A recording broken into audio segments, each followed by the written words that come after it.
एक आदमी जिसका नाम माइकल है और वो डिटेक्टिव भी है, अपने एक दोस्त के साथ कमरे में बैठा चाय पी रहा है। सर्दियों का मौसम है और बाहर बर्फ़बारी भी हो रही है। बर्फ़बारी काफ़ी ज़्यादा है।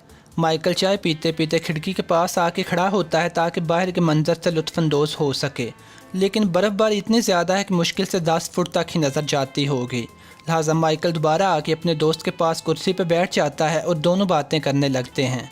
अभी थोड़ी देर ही गुजरती है कि दोनों को एक औरत के चिल्लाने की आवाज़ सुनाई देती है। दोनों अलर्ट हो जाते हैं।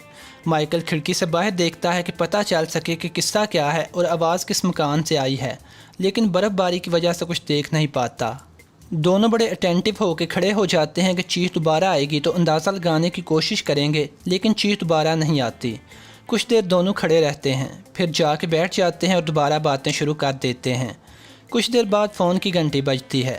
माइकल फ़ोन उठाता है। आगे से एक पुलिस वाला बोलता है और माइकल से कहता है कि उसके घर के करीब ही एक कत्ल की वारदात हुई है।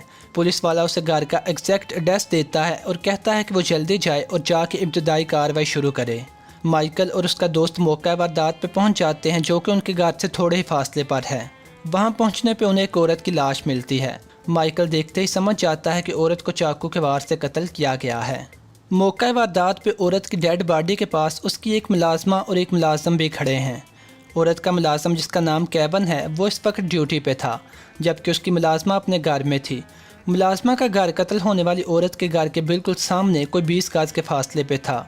इन दोनों के घरों के दरमियान में से एक सड़क गुजरती थी, लेकिन दोनों के घर आमने सामने ही थे। जिस कमरे में औरत का कत्ल हुआ वो कमरा भी मुलाजमा के घर की खिड़की से देखा जा सकता था। डिटेक्टिव माइकल ने पहले मुलाजमा से पूछा कि क्या मामला है।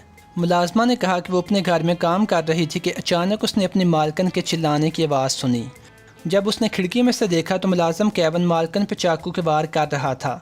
वो फ़ौरन मालकन की मदद करने आई, लेकिन केवन ने उस पर भी हमला कर दिया और उसे भी जख्मी कर दिया। मुलाजम से चुप ना रहा गया। वो फ़ौरन बोल उठा कि मुलाजमा झूठ कह रही है। केवन ने माइकल को बताया कि वो बगीचे में काम कर रहा था कि अचानक उसने मालकन की चीज़ सुनी।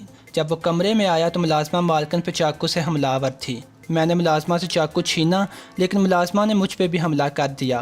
केवन ने कहा कि मालकन को पता चल गया था कि मुलाजमा उसके घर से मुसलसल पैसे चोरी कर रही है और ये कि मालकन पुलिस को इत्तला करने वाली थी, लेकिन मुलाजमा ने पहले ही मालकन को कत्ल कर दिया। डिटेक्टिव माइकल के दोस्त ने कहा कि मामला बड़ा उलझा हुआ है। दोनों यानी मुलाजम और मुलाजमा के फिंगरप्रिंट्स भी चाकू पे मिल जाएंगे, क्योंकि एक ने चाकू दूसरे से छीना है। इसलिए फैसला करना बड़ा मुश्किल है कि कौन सच्चा है।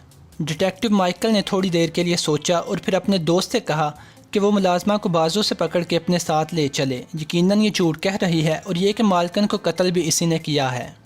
अब आपने बताना यह है कि डिटेक्टिव ने कैसे नतीजा निकाला कि कातिल मुलाजमा ही है।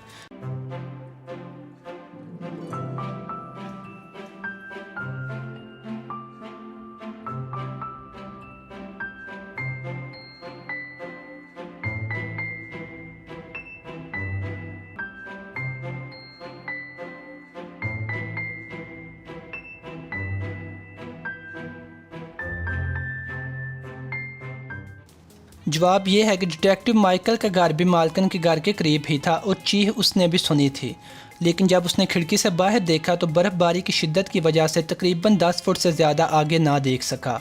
और मुलाजमा, जिसका मालकन के घर से फासला 20 गज यानी 60 फुट है, उसने इतनी शदीद बर्फ़बारी में इतनी दूर से कैसे देख लिया।